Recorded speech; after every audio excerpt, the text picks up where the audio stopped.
Welcome to our channel, ladies and gentlemen. Thank you, as always, for your unwavering support. I hope that this video finds you well wherever you're watching us, and I want to believe that through God's providence, you enjoyed your Xmas. To the Christians who enjoy Xmas, I hope you enjoyed one. I also did the same, and I thank God for the gift of life and everything that He has bestowed upon us. Tomorrow will be the Boxing Day, and I understand it is a day of opening the boxes that you are given as present. I will also be doing the same. So as you open your boxes, if you get one gift or two, if you get one extra, don't hesitate to share with me and all the other people around. Ladies and gentlemen, President William Samoei Ruto met the outgoing African Union Commission chairperson, and he did not meet him in his country. Musa Faki flew to the country and met William Ruto in a shocking move. Experts have been trying to deliberate upon this meeting, and people are asking, why would Musa Faki fly to the country? A move that some people feel will vex the other competing candidates for the AU seat that are competing with Raila. And it is likely that they might write an official letter complaining why Musa Faki, who's the outgoing chairperson, had to fly into the country and meet a country or a president that is producing a competitor. And I want us to look at this because there are shocking revelations. Musa Faki delivered bad news concerning Raila's candidacy and the possibility of winning. Let's go straight to what William Ruto is saying. William Ruto is saying that we are implementing reforms at the African Union structure to make it more effective and efficient in pursuing the continent's interests. In Kilgoris, Narok County, met the African Union Commission chairperson Musa Faki and discussed, among other things, AU reforms and the upcoming election of the AUC chairperson, a post that former Prime Minister Raila Odinga is running for. Now, if they discussed reforms and they discussed the upcoming elections, William Ruto has a candidate in the name of the former Prime Minister Raila Odinga. So what do you think they were discussing? What do you think was the content of the discussion, considering that Ruto has a candidate and they're discussing the upcoming elections? It is obvious that he will be discussing this in relation to his candidate and how Raila can win. Now, how important is this visit to William Ruto? And I want to take you back so that you can understand just how significant this is. As we do this, allow me to request you to subscribe to our channel. Click the notification bell. YouTube will notify you whenever we release a video like this. Please like this video. It helps grow and promote the channel and the video. Share the videos if you can, and to all our subscribers and our supporters. Again, thank you very much. Ladies and gentlemen, when Raila Odinga disputed the elections of 2017, Chris Coons, who's the Delaware senator from the USA, had to fly very fast to the country, and he brokered a deal between Raila and Uhuru Kenyatta, and they had a handshake. That handshake came with a position: the African Union High Representative of Infrastructure. That was the role that Raila was given. Raila maintained his position at the African Union until William Ruto was elected in 2022. Immediately, William Ruto was elected, and Raila led people to the street to contest the election result that he said was manipulated in favor of Ruto. Ruto talked to Musa Faki to terminate Raila's contract. And those are not my words.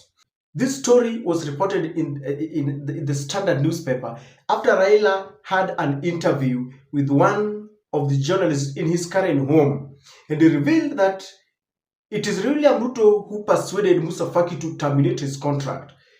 Raila Odinga, President Ruto asked Faki to sack me as AU envoy. And if you read further, it says, Raila Odinga claimed on Tuesday night that President William Ruto had asked the chairperson of African Union Commission, Musa Faki, to sack him as the African Union High Representative for Infrastructure and Development. So Musa Faki was at the center of termination of Raila's role as the African Union High Representative for Infrastructure. That was Musa Faki for you. You can see, I'm building for you to know that when Musa Faki comes to the country, it is very significant. Now, after his tenure and contract was terminated, Chris Coons rushed to the country once again, and William Ruto and Raila Odinga had another handshake. And that handshake came with another promise at the African Union Commission. This time round, Raila was to be assisted to become the African Union Commission chairperson. Just like when they shook hands with Uhuru, he was made the African Union High Representative for Infrastructure. This time round, after shaking hands with Ruto, the international powers was to aid William Ruto, and I believe that even the money that is used to campaign is something that is being provided by the powers that persuaded Raila to allow William Ruto to work and go for that seat. So it was during that handshake that the dream of becoming the African Union Commission chairperson was birthed.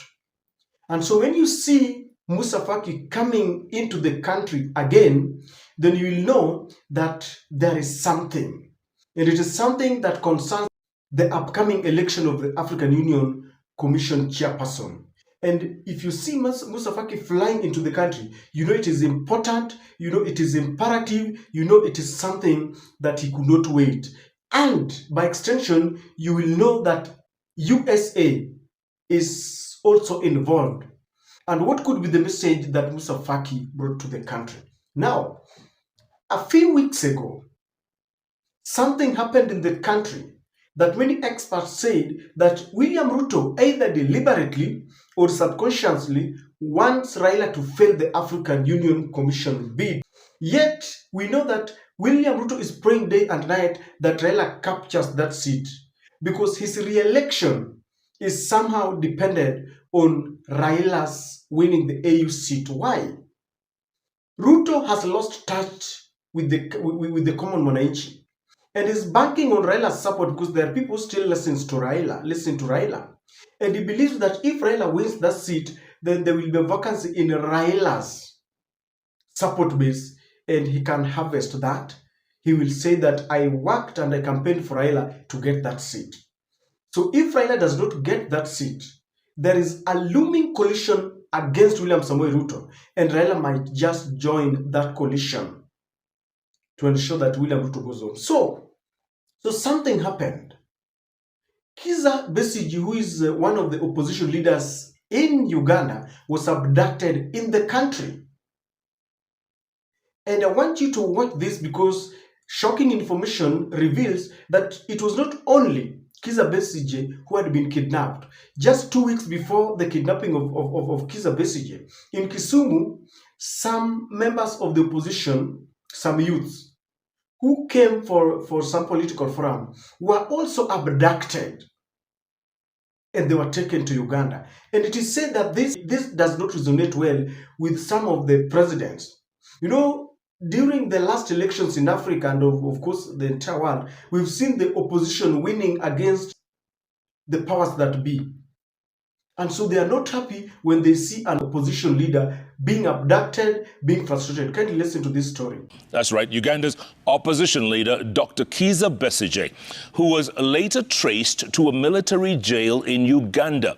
Now, Besigye, a prominent opposition politician in Uganda, is reported to have been kidnapped in an apartment along Riverside Drive in Nairobi before being taken to a Uganda military jail where he was detained until Wednesday, when he faced charges relating to security and being in possession of firearms illegally. that this is a dangerous precedent that we are picking up. As a nation and as a country, we should not be seen as the haven to break laws, the haven that any person who may be within our jurisdiction, we have opened a wide berth for them to be picked up, for them to be subjected to any inhuman treatment or torture in any way. As a commission, working in liaison with other human rights institutions, especially our sister commission in Uganda, we will get in touch so that we see how we can ensure our region is compliant in terms of human rights obligations. Now, many people feel that when Raila was persuaded to go and contest for this seat, Musa Faki knew and is part and parcel. It is like he came knowing very well that this will jeopardize Raila's position or Raila's chances of winning this seat. So as William Ruto sat with him to try and ask him what criteria he used to win, because he defeated our candidate. And so William Ruto might have wanted to know what were the weaknesses in our side so that Musa can help. But it is also believed that Musa Faki brought this bad news that Raila's rating has gone down after the abduction of Kizza Besigye. And if he's serious that they really want to help Raila, then something must be done very fast. Because one of the things that has been ailing Africa is that most African presidents run riot and terror on opposition leaders and their supporters. Many African countries, it is said, did not like this because it is said Raila did not condemn this, and so it looks like he supported the abduction of Kizza Besigye. You remember Martha Karua, who was Raila's running mate, had even to go to Uganda trying to rescue Besigye. She wanted to stand in as a lawyer because when Kizza Besigye was abducted, she came for a book launching event of Martha Karua, and Martha Karua felt very bad. So, ladies and gentlemen, it is believed that the spate of abductions from foreign powers, abducting an opposition leader in your country, yet you want to contest as an African Union Commission chairperson, really dent his image and dealt him a blow, and that's why he came. Either William Ruto invited him, or something was so pressing that he had to fly very fast. I don't know what you think. Number two, the idea of Raila going to the AU seat was birthed by the Democrats regime, Joe Biden. There is going to be a change of guard, and this is going to destabilize. If it is funding, Joe Biden was fully funding it. It is Joe Biden who was funding the NADCO meeting that birthed the resulted into the NADCO report. Now, Donald Trump, a Republican, is coming in, and there are very many ideas and policies of William Ruto that are going to be in jeopardy. One of them is our policemen in Haiti. They are still stranded on what to do. The other one is this Raila's bid to become the African Union Commission. Unless this is handed over to him by the outgoing administration and he accepts or agrees to continue funding it and to continue supporting it. And so it is also believed that Musa Faki came to deliver a message from the US, because it is not only for foreigners that are being abducted in our country, but our Gen Zs are also being abducted. And when other countries look at this is jeopardizing Raila's chances, because he is sponsored by a regime that is cruel, a regime that is not democratic, and Raila is campaigning on a platform that he has led a democratic party that is going to promote democracy at the African Union level. And this is why Raila today criticized the abduction of Gen Zs. This has been happening and has been quiet ever since they shook hands with William Ruto. But today he exploded and he criticized that move. Some people feel that he's been told that his silence on this matter is affecting his chances of clinching that seat. And Museveni will be in Kisumu in an event where both Raila, Ruto and Museveni will be in an event in Siaya. Experts believe that one of the things that they're going to discuss is the abductions and how they can be avoided, because those abductions and the relationship between Kenya and Uganda is really becoming a thorn in the flesh to his bid to becoming the African Union Commission. And that is why he came in, either by invitation that he accepted, or he had to rush to communicate this, because Musa Faki, being at the center, he knows the weaknesses, what can be a stumbling block, what can promote and help Raila win this seat. He's been at the center. He terminated Raila's contract.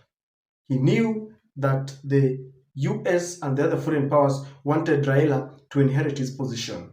And I believe he came to deliver that bad news that if William Ruto is not careful, if something is not done fast, Raila will lose.